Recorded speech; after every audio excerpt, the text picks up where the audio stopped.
400 साल पहले शाहजहां ने ताजमहल पर लगने वाले संगमरमर को ट्रांसपोर्ट करने के लिए हजारों हाथियों का एक विशाल नेटवर्क बनाया था। यही प्रोसेस अगर आज के दौर में रिपीट किया जाए तो न जाने कितने ट्रक्स की लाइन लग जाएगी। पिछले 1000 वर्षों में दुनिया ने कई हैरान कर देने वाले स्ट्रक्चर्स देखे हैं, जैसे कैम्बोडिया में एंकोर वाट जो 1150 में जलदल के ऊपर बनाया गया था। इटली में लीनिंग टावर ऑफ पिज़ा है जिसकी फाउंडेशन सिर्फ 3 मीटर गहरी है, लेकिन फिर भी पिछले 800 सालों से ये ग्रेविटी का मुकाबला करके हूबहू तिरछा खड़ा है। और 1000 साल पहले बना वेनिस का वह शहर जो पानी के ऊपर बनाया गया, लेकिन पिछले 1000 साल की तारीख का वो प्रोजेक्ट जिसको तामीर करने में दुनिया भर की सारी मुश्किलें एक साथ सामने आ खड़ी हुई, जो पिछले 400 सालों से हर तूफान का मुकाबला करते हुए आज भी बड़ी शानो शौकत से खड़ा है। इंसानी तारीख का सबसे खूबसूरत और इंजीनियरिंग का सबसे पेचीदा प्रोजेक्ट ताजमहल है। 1631 में शाहजहां की बीवी मुमताज महल के गुजरने के बाद इसकी कंस्ट्रक्शन शुरू हुई और 22 सालों के बाद 1653 में यह मुकम्मल तौर पर तैयार हो गया। ताजमहल के डिजाइन से लेकर इसकी कंस्ट्रक्शन तक लाजवाब इंजीनियरिंग टेक्निक्स का इस्तेमाल किया गया है। ताजमहल की सबसे बड़ी पहेली उसकी फाउंडेशन है। यमुना के किनारे का वह दलदली इलाका जहां कोई की नाम इमारत आसानी से जमीन के अंदर धंस सकती थी, वहां इतना भारी स्ट्रक्चर सदियों तक खड़ा करना किसी चमत्कार से कम नहीं है। 1632 में मुगल इंजीनियरों ने एक ऐसी तकनीक निकाली जो आज के कंक्रीट दौर में भी किसी जादू की तरह टिकी हुई है। उन्होंने इस दलदली इलाके में हजारों गहरे कुएं खोदे। जब तक उन्हें नीचे ठोस जमीन नहीं मिल गई वे खोदते ही रहे। फिर इन कुओं के अंदर अबनूस और महोगनी की कीमती लकड़ी के मोटे मोटे लॉग्स फिट किए गए।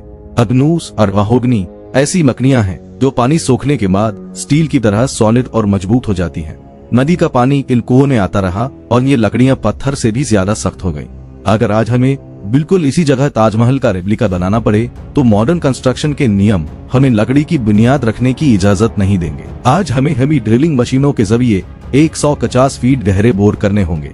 ताजमहल की 3 एकड़ की कंस्ट्रक्शन साइट पर मजबूत फाउंडेशन के लिए 600 सुराख होंगे। जब ये सरफेस पिलर्स सूख जाएंगे तो उनके ऊपर 5 मीटर मोटा कंक्रीट का स्लैब डाला जाएगा। यह 6700 क्यूबिक मीटर कंक्रीट बनता है। सिर्फ इस एक स्लैब को भरने के लिए कंक्रीट सप्लाई करने वाले तकरीबन 7500 से ज्यादा बड़े मिक्सचर ट्रक्स लाइन लगाकर खड़े करने पड़ेंगे। आइए अब इस फाउंडेशन का खर्चा देखते हैं। जमीन की तैयारी के लिए 42 एकड़ पर जो कोफर डैम बना, सिर्फ उसमें ही $20 मिलियन का खर्चा आएगा। उसके बाद 1.5 मीटर मोटे 600 से ज्यादा स्टील पाइल्स और वाटरप्रूफ कंक्रीट की कीमत आज के दौर में लगभग $100 मिलियन बनती है। फिर सॉलिड प्लेटफॉर्म में जो लाखों सीमेंट की बोरियां और हजारों मिक्सचर ट्रक्स लगे, उनका खर्चा आज की तारीख में $130 मिलियन के आसपास बनेगा। तो अगर हम पूरी फाउंडेशन का टोटल करें तो तकरीबन यह $250 मिलियन खा जाएगी, यानी 2200 करोड़ इंडियन और 7000 करोड़ पाकिस्तानी रुपयों से भी ज्यादा। अंदाजा लगाएं, अभी जमीन से ऊपर 1 इंच भी सफेद संगमरमर नहीं लगा और इतना ज्यादा खर्चा हो चुका है। फाउंडेशन के बाद बारी आती है स्ट्रक्चरल फ्रेमवर्क की। ताजमहल को देखने से ऐसा लगता है जैसे यह पूरा स्ट्रक्चर सफेद संगमरमर के ठोस ब्लॉक्स को एक के ऊपर एक रखकर बनाया गया है, लेकिन हकीकत में ताजमहल अंदर से पूरा मार्बल का नहीं है। इसकी असली दीवारों को सुर्ख ईंटों और चूने के बारे से बनाया गया है। सफेद संगमरमर तो सिर्फ इसकी केसिंग है। मुगल इंजीनियरों को 300 किलोमीटर दूर राजस्थान के मकराना से 7000 टन मार्बल लाना था। उन्होंने इसके लिए 1000 हाथियों का एक अजीम ट्रांसपोर्ट नेटवर्क बनाया था। अगर आज हमें ये स्ट्रक्चर दोबारा बनाना पड़े तो मकराना की सभी माइंस को एक साथ काम पर लगाना होगा। अगर हमें यह प्रोजेक्ट अगले 5 सालों में मुकम्मल करना है तो हमें ऐसी 250 मशीनें लगातार चलानी पड़ेंगी, पूरे दिन और पूरी रात। इन मशीनों को चलाने के लिए इतनी बिजली खर्च होगी जितनी पूरे मालदीव्स की 1 साल की खपत है। पत्थर की कटाई से हटकर अगर हम इसके ट्रांसपोर्ट पर गौर करें तो 70 टन मार्बल को मकराना से आगरा लाने में 1100 से ज्यादा ट्रक्स लगेंगे। 7 से 8 महीनों के इस ट्रांसपोर्ट ऑपरेशन में साइट पर हर 15 मिनट बाद एक ट्रक पहुंचेगा।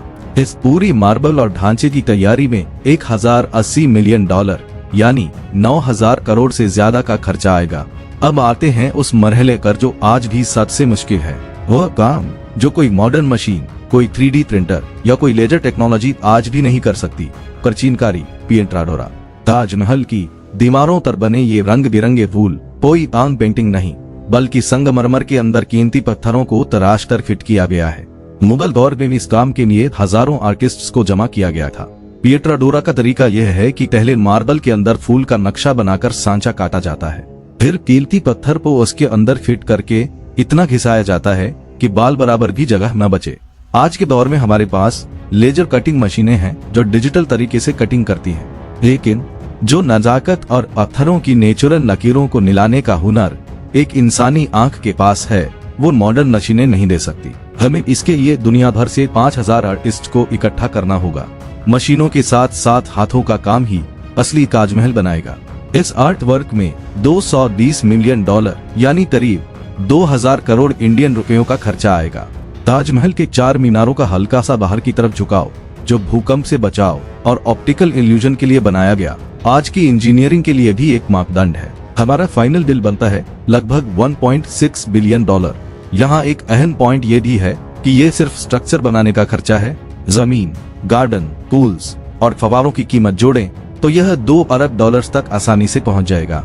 ऑफिशियल रिकॉर्ड के मुताबिक उस वक्त ताजमहल पर मुगल सल्तनत की कुल सालाना इनकम का 15% खर्च हुआ था। क्या आज कोई देश अपनी इनकम का 15% किसी ऐसे प्रोजेक्ट में लगा सकता है जिसका दूर दूर तक कोई फाइनेंशियल फायदा न हो?